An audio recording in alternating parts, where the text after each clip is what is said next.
Yeah, we're on the cusp of a new season already. And in one sense, it seems a while since we've had a game competitively, but we're ready to go. How have the boys been looking over pre-season? The guys have looked fine. You know, we always like to take hard opposition in the friendlies, and that kind of puts a test onto the players. You know what to expect throughout the season, and in spells we've done really well. A couple of the games not so well, but that's expected. You know, it's pre-season. There's 7 new guys into the squad who need to learn how I work or what I'm asking them to do, and so it does take time. But in general, it's been a decent pre-season. Yeah, it's a relatively short period of time the guys have got to get used to different training methods, and then, as you say, the style of play that you'll expect from the team. Yeah, it is, and it's totally different from. Well, it might not be totally different, but there's just different personalities that that they need to deal with as well. You know, there's people that they've built a bond up with an old club and that they're comfortable and they're coming into a new environment and they find it difficult, and I'm a different person from the previous manager, and so there's a massive learning curve in such a short space of time. You know, trying to make people comfortable at the club as quick as we can, and ultimately that will allow them to flourish as football players. So what would you say is the kind of main aim what you want to get out of pre-season? Is it the fitness levels and getting those up to scratch? Is it the guys understanding tactically what's going to be expected of them? Both. Okay. Both. You know, you take part in the early stages of pre-season, and it's very fitness driven. Yeah. With, don't get me wrong, there's the ball involved in these sessions. It's not like when I done pre-season and you ran round the balls. Yeah. Used them as markers, but it's fitness driven. There's a little drips of information starting to get fed in at the beginning, and then that just increases as the fitness decreases, and just trying to get an understanding of how we want to play and what each individual player's job role is within the system, and that comes over training sessions and time on the tactic board and obviously the games itself. Yeah. And we've signed 7 new players this season, across every area really, right from goalkeepers through defenders, midfielders, forwards. Were you looking for a particular type of player for each of those areas? I was looking for a goalie. Obviously we knew that Shea was moving on the tail end of last year, so I was looking for a goalie, and ultimately 2 came up, which we've ended up signing 2. Young Ryan came in for Teignmouth to do pre-season, and he showed up really well. So we've obviously signed him, as well as signing Morgie McIntosh. So that was really a vital part of the team that we had to get. So we'd been looking for that, pretty early, and getting someone that's going to compete with Sean. He's going to drive Sean to be better, and equally Sean will drive the next person to be as good as well, and they can have this competitiveness that they push each other hard, and that's why we brought Morgan in. Morgan can do that. He's a very capable goalkeeper. He's shown in the friendlies. He's a good shot stopper. I think he's worked really hard on his fitness. He's got fitter. I think he could still be a little bit fitter, but that'll come naturally.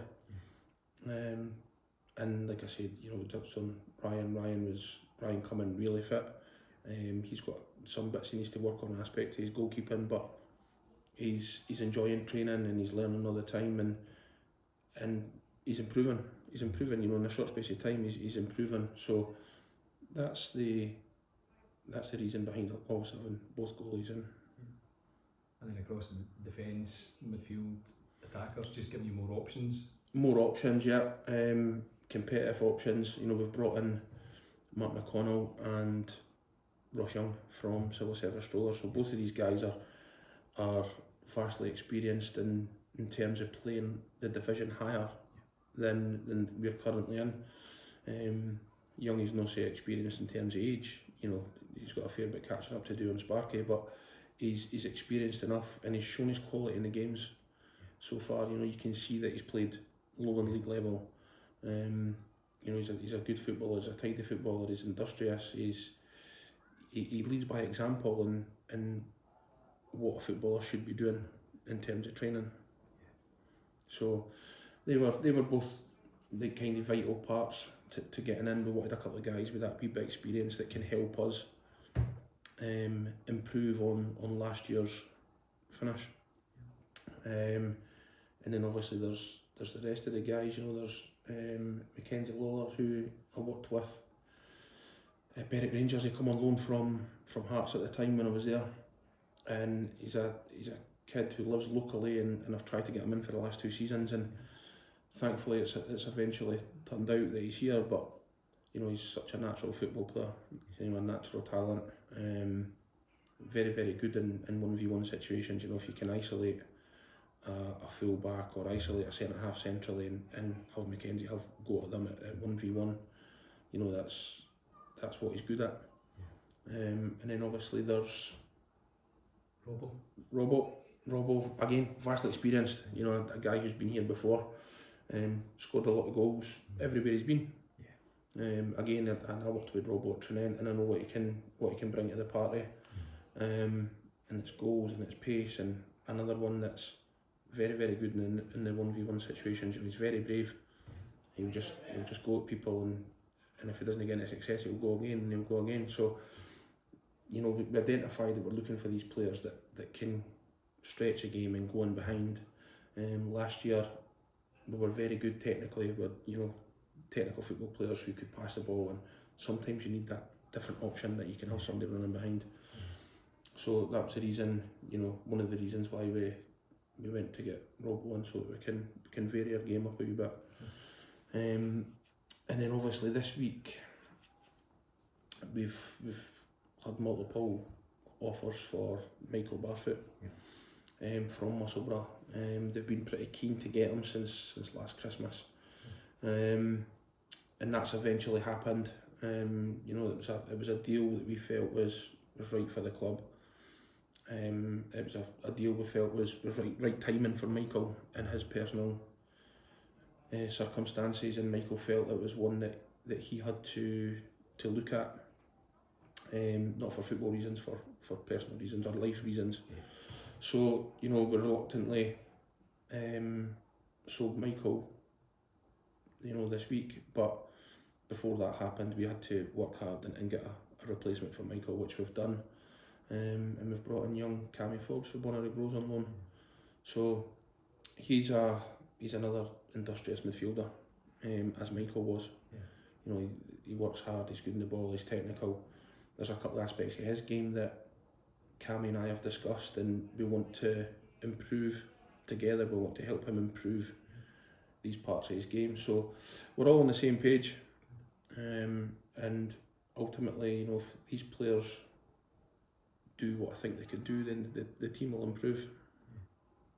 And we had a great season, first season back in the Premier Division last year, finishing 4th, great Scottish Cup run. The draw's been made for the Scottish Cup, and we know that we'll be heading through to Kilmarnock. I think just as soon as that draw happens, it suddenly becomes real again, and you kind of get the buzz about it. And in fact, it's a away trip. I think it's a unique thing for us with a lot of home ties. It is. You know, I think in the 3 years, I think we've been away twice, and one was a replay to Hutchison Vale, another one was a Vale of Leithen. You know, I can't think of Edinburgh Uni, aye, which is hardly away, I suppose. Exactly. But you know, it's going to be a bus journey, you know, and it's something that I look forward to. The players look forward to. You know, players. We've probably discussed this 100 times now. It's the most prestige cup, and it's one that you want to play in as a player, and you look forward to. So, and equally, it's good for the supporters of the club. Absolutely. You know, something different in a different ground and a different team and you know, a different region. So it is exciting. But obviously before that we've got a handful of league games that we need to get through. Absolutely. So was looking at the fixtures the other day. I think we've got about 6 or 7 games in August, and just it comes up as very quickly. And I suppose a tough one to start with. We're playing Hutchison Vale at home. I think it's a tough start. You know, Hutchie, obviously we only finished a point ahead of Hutchie this year, and they're always a good side. You know, they like to pass the ball, and they've always got plenty of energy, and they've got a lot of experience. You know, a lot of experienced players who know how to handle different situations and you know, games. So always tough opposition. Always been close games when we play Hutchie, which will be the exact same this week. And then obviously we are Glenrothes away, which is, you know, it's always a hard place to go. Followed up by Musselburgh away as well. So, you know, first fortnight we've got a right hard start, and we just need to hope that we get points on the board, which will obviously set us up for the rest of the season. Yeah, no, absolutely. I think that was one of the key things from last year, that similar with us, a tough start with the likes of Dundonald at home, Socky away, and yet the way the boys applied themselves, they just went for it. Yeah. And got the points on the board early, which kind of got the momentum going for. Yeah. We're hoping for the same this season. Yeah, definitely. You know, I think it's quite important that you get points on the board as early as you can. You know, the longer you go without a point, the harder it becomes to believe you're going to get them. So it's you know, as fast a start as you kind of can, which kind of settles everybody. You know, there's nobody that's wondering where the point's going to come and looking at 10 fixtures ahead, saying, we might win that one, we might get someone here. You know, your points on the board, and you're motoring, and you're taking each game as they come. And when we won the first division, one of the really impressive things was our home form that year. I think we won the first 9 or 10, was it maybe, home games. That's something that we're looking to re-establish, and making New Countess Park a tough place for people to come to. Yeah, and I think we let that slip last season. You know, I think we won more away games than we did home games, which was odd. You know, in my time being here, even the season that we got relegated for the Premier League, I think we'd only lost 3 home games. It was something, you know, very, very minimal. You know, beating a lot of good teams down here, and we have always made it a hard place for people to come and get points. Last year was different. You know, I think we threw points away at home. But you know, we need to get back to that, and if we can have a similar sort of season with tightening up the home form, you know, we'll be there or thereabouts in terms of our league finish last season. Yeah, it's vitally important we get a big crowd behind us each home game as well, and that's been impressive over the last couple of years, just the numbers who've turned up. Yeah, again, I thought that last year the numbers dropped a wee bit, and I don't know if that is because the season before you're winning leagues and you're winning more often than you're not, and the gates swell a little bit with that success. But I did think the numbers dropped slightly last season, but hopefully, you know, we've made more changes than we wanted to make in the summer. I was expecting a couple of subtle changes, maybe 2 or 3, but obviously we've brought 7 in, so it's effectively a third of the squad is new.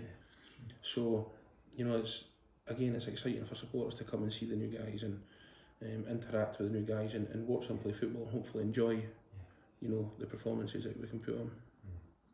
And as a club, we're going into what will be our centenary year as well, so we've talked often about how many positives there are off the field as well as on the field, but again, it's just another thing where we can celebrate the achievement that this club has had over 100 years. Yeah, and again, that's something that should be celebrated by the town, you know, and the people within the town.